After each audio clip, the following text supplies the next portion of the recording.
आदाब। Income, savings, investment और digital economy पर ये खास प्रोग्राम लेकर हाजिर हूं मैं, वैभव श्रीवास्तव।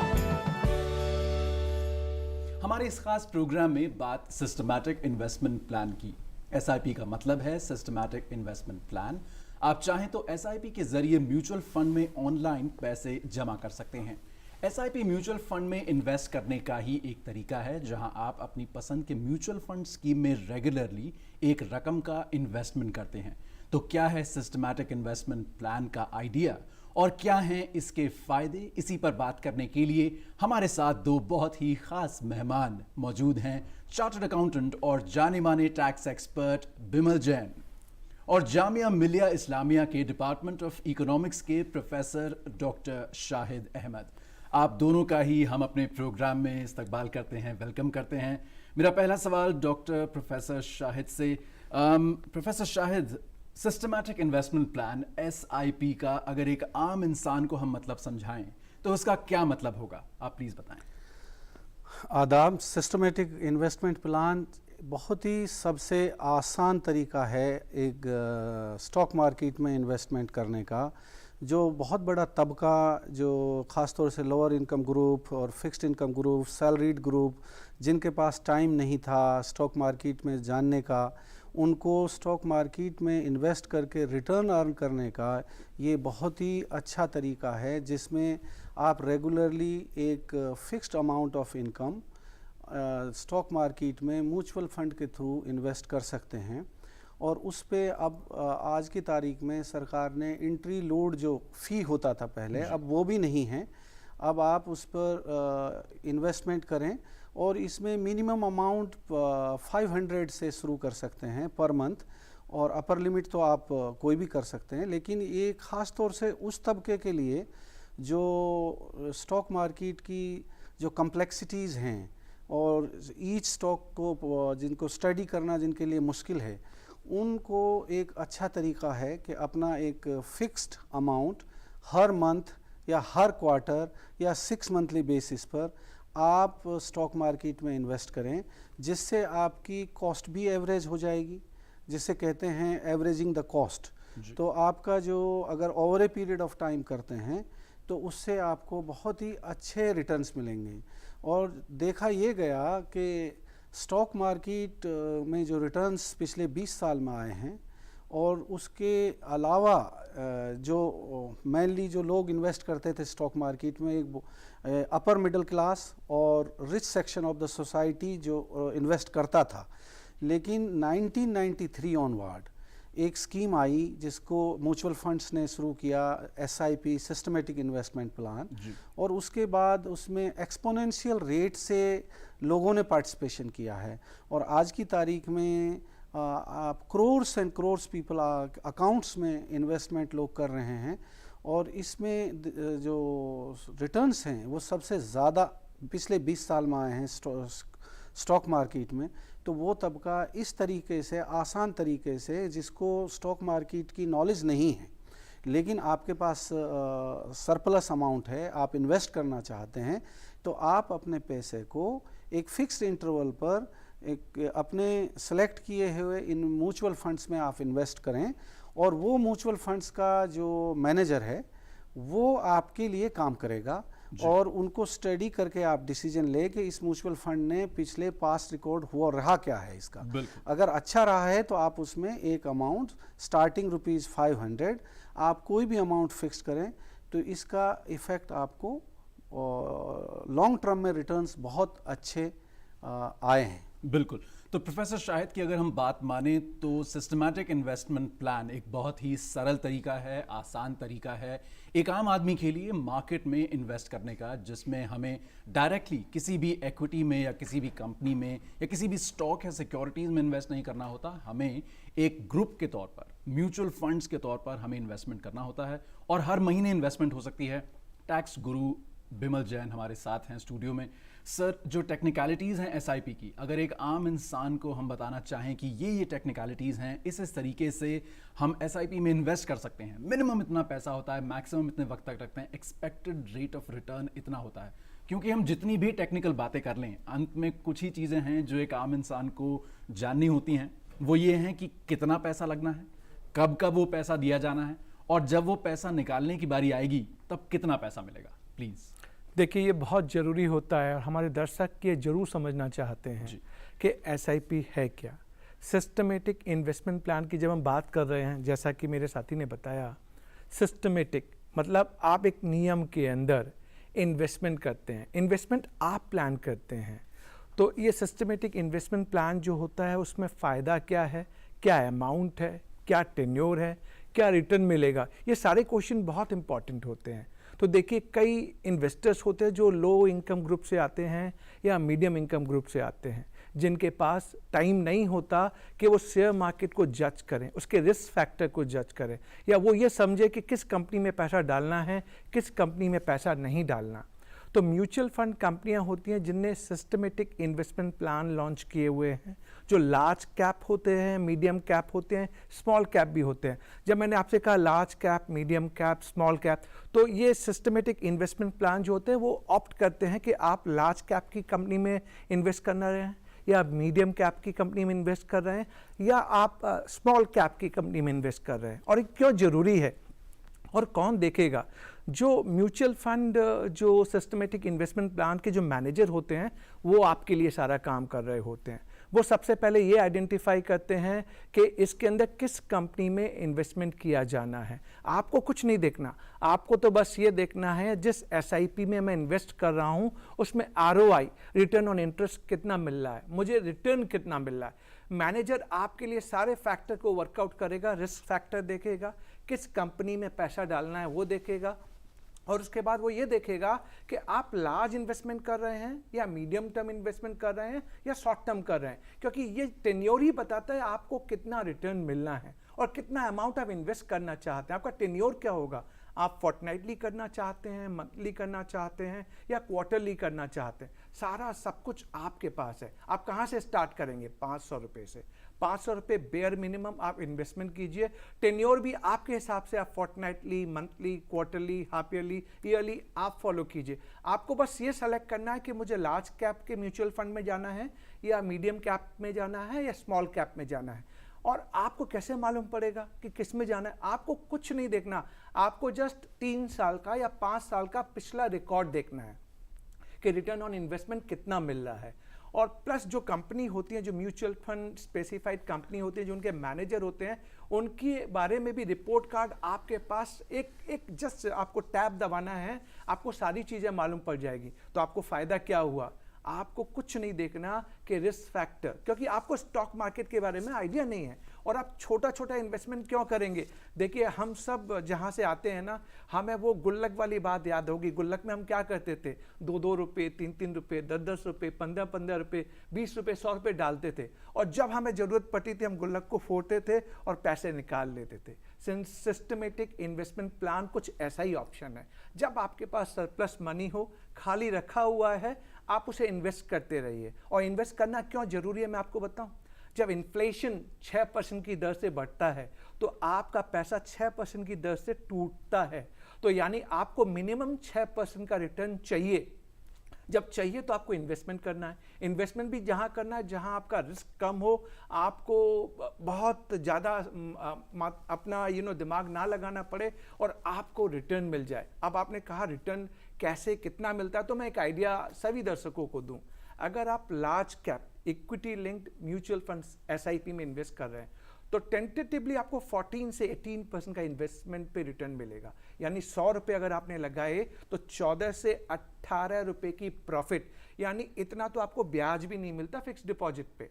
तो आपको ये आइडेंटिफाई करना है। आप अगर मिड कैप में लगाते हैं तो 12 से 16%, और अगर आप स्मॉल कैप में जाते हैं उसमें रिस्क होता है, तो आपको देखना पड़ेगा। और प्लस टेन्योर भी बहुत इंपॉर्टेंट है।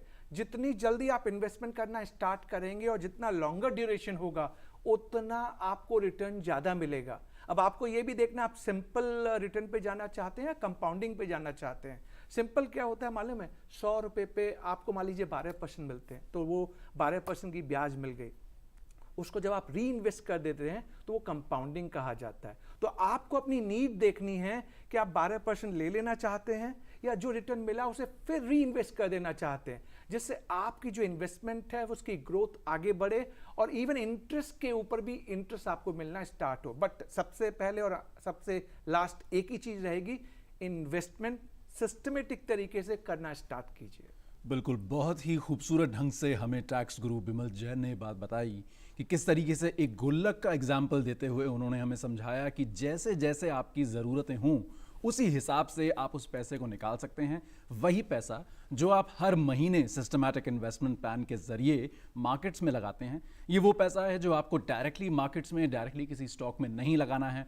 आपको एसआईपी के जरिए किसी भी म्यूचुअल फंड में ये पैसा लगाना है और उस एसआईपी को, उस म्यूचुअल फंड को जो फंड मैनेजर्स मैनेज कर रहे हैं वो इस बात को देखेंगे कि इक्विटी में पैसा डालना है, मिड कैप स्मॉल कैप में पैसा डालना है, गवर्नमेंट बॉन्ड्स में डालना है या कैसे, और उसके हिसाब से आप अपनी ज़रूरत के हिसाब से और अपनी इनकम के हिसाब से सोच सकते हैं कि मिनिमम 500 रुपये से शुरू करते हुए आगे जाते हुए आप कितने रुपए हर महीने या हर 15 दिन में या तिमाही या 6 महीने में या पूरे साल में आप कितने वक्त में क्या पैसा लगाना चाहते हैं। मेरा सवाल होगा डॉक्टर शाहिद से अब ये कि सर, रिस्क फैक्टर को कंसिडर करते हुए आप क्या समझते हैं कि जितने भी और स्कीम्स हैं जहां पर हम लोग इन्वेस्टमेंट करते हैं, रेकरिंग डिपॉजिट्स हैं, आरडी जिसको हम कहते हैं, फिक्स्ड डिपॉजिट्स हैं, एफडीज हैं, बहुत सारे और इंस्ट्रूमेंट्स हैं, आजकल नया ज़माना है, क्रिप्टो करेंसीज और एनएफटीज में लोग इन्वेस्ट कर रहे हैं और लगातार ये इन्वेस्टमेंट बढ़ रही है। और जब से गवर्नमेंट ने इसके बारे में एक पॉलिसी बनाई है कि इतना टैक्स परसेंटेज होगा इस पर, क्रिप्टोज पर, तो वो उसकी मार्केट और ज़्यादा बढ़ गई है। आपको क्या लगता है, रिस्क और साथ ही साथ इन्वेस्टर यानी जो इंसान पैसा लगा रहा है उसकी एज को मद्देनज़र रखते हुए कितना ज़रूरी है कि इन सब अलग अलग जो इन्वेस्टमेंट के प्लेटफॉर्म्स हैं, एफडीज हैं, आरडीज हैं या फिर एसआईपी है, किस तरीके से सिलेक्ट किया जाए और क्या अंतर है इनमें? वैभव, ये बहुत ही ज़रूरी क्वेश्चन है आपका, क्योंकि पहले किसी भी इन्वेस्टर को सबसे पहले उसका गोल डिसाइड होना चाहिए कि वो क्यों इन्वेस्ट करना चाहता है, कितना अमाउंट इन्वेस्टमेंट करना चाहता है। उसके बाद किसी भी इन्वेस्टमेंट में रिस्क इन्वॉल्व होता है। ये अपने इन्वेस्टर्स को, जो हमारे लिसनर्स हैं, कि रिस्क हमेशा, चाहे आप इवन बैंक में इन्वेस्टमेंट करें, जो एफडी हैं, देयर आर एग्जांपल्स जहां पर बैंक्स ने भी डिफ़ॉल्ट किया है, और गोल्ड में आप इन्वेस्टमेंट करें, वहाँ भी उसके प्राइस फ्लैक्चुएट करते हैं। स्टॉक मार्केट में भी वही लॉजिक लागू होता है कि अगर आप स्टॉक मार्केट में इन्वेस्टमेंट कर रहे हैं तो वहाँ भी रिस्क है। लेकिन एसआईपी जो है, सिस्टमेटिक इन्वेस्टमेंट प्लान से आप काफ़ी हद तक अपने जो रिस्क कंपोनेंट है उसको मिनिमाइज़ कर सकते हैं, क्योंकि आपका जो इन्वेस्टमेंट है वो over a period of time होता है और आपकी कॉस्ट एवरेजिंग होती है, वो जबकि आपके जो रिटर्न्स हैं वो आपके compound over a period of time compound होते हैं। जैसे अभी मेरे पैनलिस्ट ने बताया साथ में कि जो रिटर्न्स हैं पिछले 20 साल में स्टॉक मार्केट में जो ऑन एन एवरेज रिटर्न्स दिए हैं वो 14% के आसपास दिए हैं। गोल्ड में जो रिटर्न हैं वो 12% के आसपास हैं, और बैंक्स के जो रिटर्न हैं वो 7% के आसपास है, 7% के आसपास है। अब पिछले 10 साल का जो डेटा है अवेलेबल इन्फ्लेशन का, वो ये बताता है कि एवरेज इन्फ्लेशन रेट वो 6% के आसपास है। तो आपको एफडी में तो आपको कोई रिटर्न नहीं मिला, एक्चुअली 1% के आसपास आपको गेन हुआ, 7% एवरेज आ रहा है। गोल्ड में आपको ऑलमोस्ट 6% का रिटर्न हुआ। जो मैक्सिमम रिटर्न हुआ वो आपको सिक्योरिटीज़ मार्केट में हुआ है। अब आपका जो रिस्क वाला जो फैक्टर है वो रिलेटिवली स्टॉक मार्केट में अगर आप डायरेक्टली इन्वेस्ट करते हैं तो रिस्क ज़्यादा है, एसआईपी के थ्रू कम इन्वेस्ट करते हैं तो रिस्क कम है, लेकिन रिस्क ज़्यादा है इसीलिए रिटर्न भी ज़्यादा है। जो इकोनॉमिक्स में जो बेसिक आइडिया है कि रिटर्न और रिस्क का रिलेशनशिप है कि जहाँ ज़्यादा रिस्क होगा वहाँ पर रिटर्न ज़्यादा होगा। यही तो सबसे इम्पोर्टेंट कंपोनेंट है कि आप स्टॉक मार्केट में जो रिटर्न की पॉसिबिलिटी है, जो क्योंकि उसमें बहुत ज़्यादा वॉलेटिलिटी रहती है, फ्लैक्चुएशन होते हैं, उसका फ़ायदा उठाते हुए और आप सिस्टमेटिक इन्वेस्टमेंट प्लान चूज करें और उस प्लान के थ्रू आप उसके बेनिफिट ले सकते हैं और रिस्क को मिनिमाइज कर सकते हैं, जिसको कहते हैं कि investment over a period of time, averaging the cost and diversification. जो इन्वेस्टमेंट का जो बेसिक क्राइटेरिया है कि आपका ओवर असेट अलोकेशन में भी डाइवर्सिफिकेशन होना चाहिए, यानी आपका स्टॉक मार्केट में भी एक हिस्सा इन्वेस्टमेंट होना चाहिए, आपका गोल्ड में भी एक हिस्सा इन्वेस्टमेंट होना चाहिए। अगर आपका पास पैसा है तो आपकी, क्योंकि बैंक्स में सबसे इजी होता है, रिटर्न रिस्क कम होता है, तो आप एक स्मॉल अमाउंट आपको वहाँ भी इन्वेस्टमेंट करना चाहिए। जानना चाहूँगा मैं बिमल जैन जी से कि क्यों ऐसा होता है कि मार्केट फ्लक्चुएशंस या मार्केट वॉलेटिलिटी की जहाँ तक बात की जाए, एसआईपी इन सबसे परे है। एसआईपी हमें उस सभी रिस्क से बचा ले जाता है। और साथ ही साथ क्या ये एक इन्वेस्टर के लिए सही होगा कि अगर 500 रुपये से शुरू किया है तो उसको अमाउंट को एक वक्त के बाद हम बढ़ाएं, और बढ़ाएं तो कब बढ़ाएं? ये क्वेश्चन बहुत इंपॉर्टेंट होता है और हम सबके समझने के लिए बहुत ज़रूरी है। देखिए, एसआईपी पे ही हम इन्वेस्टमेंट करना क्यों चाहते हैं, सब आप भी जानना चाह रहे होंगे। तो देखिए, हमारे पास कई ऑप्शंस होते हैं ना इन्वेस्टमेंट करने के। आप चाहें तो फिक्स्ड डिपॉजिट में लगाइए, गोल्ड में लगाइए, या इक्विटी शेयर्स जो स्टॉक मार्केट में लिस्टेड होते हैं उन पे लगाइए। एसआईपी क्यों?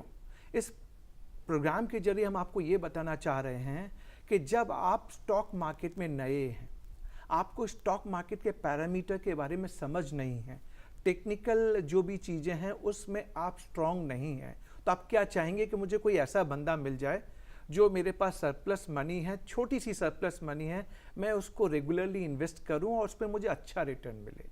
जैसा हम देखना चाहते हैं कि मेरी इन्फ्लेशन की रेट अगर 6% है तो मुझे हर हाल में अपने पैसे को एक ऐसे इन्वेस्टमेंट में लगाना है जहां पे रिटर्न 6% से ज़्यादा होनी चाहिए। फिक्स डिपॉजिट में कहीं पे 5% है, कहीं पे 6, कहीं पे 7। अगर आपने 5% वाले फिक्स डिपॉजिट पे लगाया तो 1% की दर से आपका पैसा टूट रहा है। यानी आपको कुछ बेसिक आइडियाज अपने बनाने हैं। सबसे पहला आइडिया क्या बनाना है, आपको कब स्टार्ट करना है। आप एट अर्ली एज, जब आप सरप्लस आपके हाथ में आना चालू हो तो सरप्लस को आप देखें, इसकी नीड मुझे नहीं है। आपने पहले अपनी फैमिली नीड के हिसाब से पैसे अलग कर लिए, आपने अपनी मेडिकल नीड के हिसाब से अलग कर लिए। अब आप देखते हैं कि 6 साल बाद मेरी शादी होनी है, या 10 साल बाद मुझे एक मकान खरीदना है, या 15 साल बाद मुझे कुछ और इन्वेस्टमेंट। तो एक साथ मेरे पास पैसा कहाँ से आएगा? एक साथ मैं लार्ज चंक लेके नहीं आ सकता। तो मेरे पास ऑप्शन क्या है? आज मैं 500 रुपये अगर इन्वेस्ट करूंगा, क्या गोल्ड में डाल पाऊंगा? गोल्ड के रेट आप देखिए, या इक्विटी शेयर्स में मैं डालना चाहता हूं तो मुझे ये नहीं मालूम मैं किस इक्विटी शेयर्स में डालूं और 500 रुपये का कितने शेयर आएंगे। तो ये सारे क्वेश्चन जो टेक्निकल है हमारी समझ से परे हैं। तो हम क्या कहते हैं, जो लो इनकम एज ग्रुप है, जो मिडिल इनकम एज ग्रुप है, उनको एसआईपी में आना चाहिए। क्यों आना चाहिए एसआईपी में? जब आप एसआईपी में आएंगे तो मिनिमम 500 से आप स्टार्ट कर रहे हैं, फिर जितना मल्टीपल आपको करना है अपनी कैपेसिटी के हिसाब से आप कर सकते हैं। किस पीरियड में डालना है, monthly, quarterly, half yearly, yearly, आपको देखना है। आपको बढ़ाना है तो आप बढ़ा दीजिए। अब आपको बस ऑप्शन चूज करना है कि किस ऑप्शन में जाना चाहते हैं। म्यूचुअल फंड, इक्विटी लिंक जाना चाहते हैं, डेट में जाना चाहते हैं, या हाइब्रिड में जाना चाहते हैं, क्योंकि तीनों के रिटर्न अलग अलग हैं। पर जब आप एसआईपी की बात करते हैं तो मैं आपको एक चीज समझाता हूं। अगर मैं मान लीजिए मैनेजर हूं म्यूचुअल फंड का और मैं एक एसआईपी रन कर रहा हूं, तो मैं एक कंपनी के इक्विटी शेयर में नहीं लगाता। मेरे पास लार्ज कैप की अगर कंपनी है तो मैं आइडेंटिफाई करता हूं कि अगर 50 कंपनी है तो मैं इन 10 कंपनी में पैसा लगाऊंगा। क्यों लगाऊंगा? कि इनकी रिटर्न अच्छी है, सेफ्टी है, रिस्क कम है। तो जब मैं पैसा लगाऊंगा तो मार्केट में प्लस माइनस होता रहता है इक्विटी मार्केट के प्राइस पे। ऐसे ही जब हम एसआईपी में इन्वेस्टमेंट करते हैं तो नेट एसेट वैल्यू होती है जो आपका प्लस माइनस होती रहती है। तो जब आप सिस्टमेटिक टाइम बेसिस पे आप जब इन्वेस्टमेंट करते हैं तो आपकी एवरेज कॉस्टिंग कम होने लगती है, एवरेज आउट होने लगती है। और रिस्क किसने लिया? उसने तो, जिसने मैनेजर ने सारी चीज़ें पहले से वर्कआउट कर ली हैं कि इन 10 इक्विटी कंपनी के इक्विटी में लगाना है। आपको तो बस सिस्टमेटिक वे में इन्वेस्ट करना है, और आप जितना लॉन्गर ड्यूरेशन रखेंगे उतना आपको कंपाउंडिंग रिटर्न ज़्यादा मिलेगा। मैं सवाल पूछना चाहूँगा डॉक्टर शाहिद आपसे ये कि वर्ल्ड इकोनॉमी की जहाँ तक बात की जाए, ग्लोबल सिनेरियो की अगर अभी बात की जाए, तो लगातार इंस्टेबिलिटी बनी हुई है। कोविड के पैंडेमिक से अभी हम पूरी तरह से बाहर नहीं आए हैं, और साथ ही साथ अलग अलग देशों के बीच जो मतभेद हैं, जो सिचुएशंस चल रही हैं जिस तरीके से, उसमें भी लगातार जो उसका इफेक्ट है वो मार्केट्स पर आ रहा है और हर जगह इंस्टेबिलिटी है। आपको क्या लगता है जिस तरीके से भारत ने अपने आप को मजबूत स्थिति में बनाए रखा है, हमारी जो इकोनॉमी है लगातार डाइवर्सिफाई कर रही है, कितना ज़रूरी है ऐसी इन्वेस्टमेंट्स का होना ताकि उससे इकोनॉमी पर एक लॉन्ग टर्म बेनिफिशियल असर हमें दिखाई दे? वैभव, बेसिकली जो भी रिटर्न्स मिलते हैं इन्वेस्टर्स को, उसके पीछे जो बेसिस होते हैं जिसको हम फंडामेंटल बेस कहते हैं, वो इकोनॉमी ही है। तो जो भी म्यूचुअल फंड हों या म्यूचुअल फंड जहां इन्वेस्ट करते हैं, वो रिटर्न जितने अर्न करते हैं उतने ही ज़्यादा से ज़्यादा वो रिटर्न अपने इन्वेस्टर्स को दे पाते हैं। ये जो सवाल है कि जो इस वक्त पूरी जो ग्लोबल इकोनॉमी है वो वोलाटाइल है, और ख़ास तौर से यूक्रेन और या रशिया का जो क्राइसिस है इस वक्त, उससे जो एनर्जी प्राइसेस जो इफ़ेक्ट हुआ है, जो इन्फ्लेशनरी प्रेशर्स पूरी ग्लोबल इकोनॉमी में है, और इंडिया भी उससे अछूता नहीं है, इंडिया में भी असर हो रहा है। लेकिन अगर हम ग्लोबली उसको स्टडी करें तो इंडिया ने काफ़ी हद तक अपने आप को सस्टेन किया है और इस चैलेंज को मीट किया है। और उसमें देखने में यह आया है कि जो ये ओपिनियन है, ये सिर्फ सरकार की ओपिनियन नहीं है कि हम सस्टेन कर पाएंगे। जो इन्वेस्टर्स है, कॉमन इन्वेस्टर्स, हमने ये देखा कि मार्च 2020 में जब लॉकडाउन अनाउंस किया प्रधानमंत्री मोदी जी ने, तो उसके इमीडिएटली बाद स्टॉक मार्केट में सडन फॉल हुआ। लेकिन उसके नेक्स्ट 2-3 डेज़ में जो रिवाइवल हुआ, वो ये दिखाता है कि हमारे इन्वेस्टर्स का जो फेथ है इकोनॉमी में वो काफ़ी स्ट्रॉन्ग है। और वो अब तक ग्लोबली जो हो रहा है कि स्टॉक मार्केट डाउनफॉल है, नीचे की तरफ जा रही हैं, इंडिया में एक रेंज बाउंड हो गया है स्टॉक मार्केट। आप जो अभी पिछले, अगर मैं 2-3 महीने का ट्रेंड आपको बताऊं, कि निफ्टी इंडेक्स एक वन डे 18,600 के आसपास गया हाईएस्ट, और उसके बाद लोएस्ट जो रेंज आई वो 17,000 के आसपास। तो जो डेस्पाइट सारा जो क्राइसिस है और वॉलेटिलिटी है, इंडियन इकोनॉमी का जो बेसिस हैं वो काफ़ी स्ट्रॉन्ग हैं। और वर्ल्ड बैंक से लेके, IMF से लेके, और हमारा सेंट्रल बैंक से लेके, सभी की जो फॉरकास्ट है अबाउट इकोनॉमिक ग्रोथ इंडिया का, वो 7% से मोस्टली ज़्यादा ही है। किसी की राय है कि 7% ग्रोथ रेट होगा, कोई 7.5 बताता है, कोई 7.8, वो डिपेंड करता है कि उनकी मैथोलॉजीज़ क्या हैं। लेकिन इससे जो इन्वेस्टर को आइडिया है वो ये आइडिया है कि हम इंडिया की जो इकोनॉमी है, इन अगले लॉन्ग पीरियड में, अब से 10 to 15 ईयर्स में, इंडिया में ग्रोथ रेट सस्टेन करेगा। और अगर ग्रोथ रेट सस्टेन करेगा तो हमारी जो कंपनीज़ हैं, जो स्टॉक मार्केट में लिस्टेड हैं, वो भी ग्रो करेंगी। और अगर वो ग्रो करेंगी तो जो रिटर्न्स हैं स्टॉक मार्केट में वो भी ज़्यादा आएंगे। तो इसलिए जो रोबस्टनेस इकोनॉमी में है उसका इफ़ेक्ट आएगा। और एक बात वैभव जो ज़रूरी है बताने का, कि जो अभी इन्वेस्टर्स जो अब तक आपने किसी ने अपने घर में सेविंग रखी हुई है, कोई आपने फूड ग्रेन्स को इन्वेस्ट कर दिया है, रख लिया है अपने, कि जब प्राइस ज़्यादा आएगा तो सेल कर देंगे। तो बहुत सारे जो इन्वेस्टर्स जो डिफरेंट टाइप्स के जो असेट्स हैं उनमें इन्वेस्टमेंट नहीं कर, या लैंड में इन्वेस्टमेंट कर दिया है, वो स्टॉक मार्केट से घबराते हैं कि भाई यहाँ हमें पता नहीं है।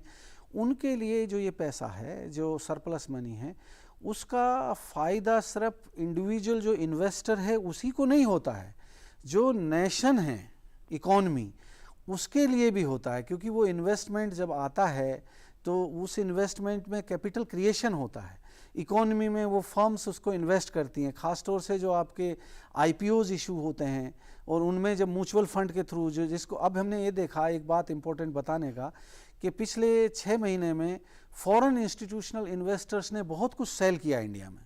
लेकिन जो म्यूचुअल फंड हैं, जो जैसे डोमेस्टिक इंस्टीट्यूशनल इन्वेस्टर्स की कैटेगरी है, जो उसने इतना इन्वेस्ट किया कि फॉरेन इंस्टीट्यूशनल इन्वेस्टर्स के बेचने के बावजूद इंडियन स्टॉक मार्केट में उतना फॉल नहीं हो पाया, क्योंकि डोमेस्टिक इन्वेस्टर्स जो हैं they are investing and their people are learning about it. तो एज एन इकोनॉमिस्ट मेरी राय में पिछले अगले 10 to 15 ईयर में जो नॉर्मल सर्कमस्टांसिस में India will grow in the range to a 7 to 10% somewhere, और ये ग्रोथ रेट दुनिया में पहले या दूसरे नंबर में आती है, और किसी कंट्री में इस तरह का ग्रोथ रेट, अब चाइना एक है जहां ग्रोथ रेट ऑब्जर्व किया पिछले 40 साल में, वरना इंडिया जो है अब we are now in some years we have crossed even China. तो that is my I am optimistic about India's growth rate. बहुत ही अहम बात कही हमें डॉक्टर शाहिद ने कि आने वाले समय में डिस्पाइट वॉलेटिलिटी, उतार चढ़ाव के बावजूद इंडिया का जो ग्रोथ रेट है, इंडिया की स्टोरी, जो ग्रोथ की स्टोरी है, बढ़ने की जो स्टोरी है, वो लगातार अच्छी रहेगी। हमारे पास समय ज़्यादा नहीं है, लेकिन मैं पूछना चाहूँगा कंक्लूडिंग रिमार्क्स बिमल जैन जी से कि आपको क्या लगता है SIPs जैसी इन्वेस्टमेंट जो है वो इन्वेस्टर्स के लिए और साथ ही साथ नेशन के लिए, अगर आप हमें ब्रीफ में समझा पाएँ, बता पाएँ ये कंक्लूडिंग रिमार्क के तौर पर कि कितनी ज़रूरी हैं और क्यों ये लगातार होती रहनी चाहिए? देखिए, ये ज़रूरी है, इसके बारे में हमने आप सबको बताया। देखिए, SIP मैंने आपको फिर एक बार मैं रीट्रेट ही करूँगा कि एक सिस्टमेटिक इन्वेस्टमेंट प्लान है। किसी भी वैल्यू से आप स्टार्ट कर सकते हैं, कोई भी टेन्योर आप देख सकते हैं किस टेन्योर के लिए आपको लगाना है, और ROI रिटर्न जो इस इन्वेस्टमेंट पे मिलती है, चाहे वो इक्विटी लिंक्ड हो, चाहे वो डेट लिंक्ड हो, चाहे वो हाइब्रिड हो, वो आपको अच्छा रिटर्न दे रही है। Geopolitical situation across the world जो हम देख रहे हैं, अदर कंट्रीज में आपने देखा होगा शेयर मार्केट टूट रहा है, पर हमारा मार्केट अभी भी सस्टेन कर रहा है, और फ्यूचर रोड मैप ग्रोथ वे हमारी ओरिएंटेड है। तो यानी ग्रोथ ओरिएंटेड है, कौन कह रहा है? IMF कह रहा है, वर्ल्ड बैंक कह रहा है, हमारी सेंट्रल बैंक RBI कह रही है। जब आने वाला टाइम हमें ग्रोथ की ओर लेके जा रहा है, तो ग्रोथ होगा कहाँ से? ये जो कंपनी हैं जो यहाँ शेयर मार्केट में है, जब इनकी ग्रोथ होगी, अगर इनकी ग्रोथ होगी तो इसमें जब हम इन्वेस्टमेंट करेंगे तो जितना इन्वेस्टमेंट मैंने और आपने किया है SIP में, वो ग्रो करेगा। और आपको क्यों करना चाहिए? घर में खाली पैसे रख के तो आप अपना पैसा तोड़ रहे हैं। क्यों करना चाहते हैं आप? SIP में करेंगे, रिस्क कम, रिटर्न आपको रीजनेबल मिलेगा, और आपको रिस्क फैक्टर, मार्केट की अंडरस्टैंडिंग की कोई ज़रूरत नहीं है। क्योंकि समय कम है, वैभव ने मुझसे कहा था कंक्लूडिंग के लिए, तो मैं आप सबसे यही कहना चाहूँगा, एटलीस्ट स्टार्ट कीजिए। जब आप स्टार्ट करते हैं ना, तो आपका टेस्ट डेवलप होता है, आप इन्वेस्टमेंट करना सीखते हैं। जब इन्वेस्टमेंट करना सीखते हैं तो SIP के बाद आप अदर ऑप्शंस भी देखना स्टार्ट करेंगे। तो एक इन्वेस्टमेंट की आदत डालिए जो आपको आपकी नीड के लिए, पता नहीं कब आपको पैसा चाहिए, कितना चाहिए, वो सारी चीज़ें आप प्लान कर सकते हैं, और आपका पैसा आपके पास चल के आएगा। बिल्कुल, मैं शुक्रिया अदा करना चाहूँगा टैक्स एक्सपर्ट बिमल जैन जी का, और साथ ही साथ जामिया मिलिया में professor of economics doctor Shahid Ahmad का, कि उन दोनों ने अपना समय निकाला, अपना कीमती वक्त निकाल के वो हमारे साथ स्टूडियो में आए और इतनी बेहतरीन ढंग से हमारे साथ सिस्टमैटिक इन्वेस्टमेंट प्लान पर चर्चा की। पैसा बोलता है कि इस कड़ी में बस इतना ही। आप अपनी राय और सजेशंस हमें इस ईमेल आईडी पर भेज सकते हैं। इसके लिए हमारी ईमेल आईडी है ddurduspecials@gmail.com। और इसी के साथ हमारी पूरी टीम को दीजिए इजाजत। आदाब।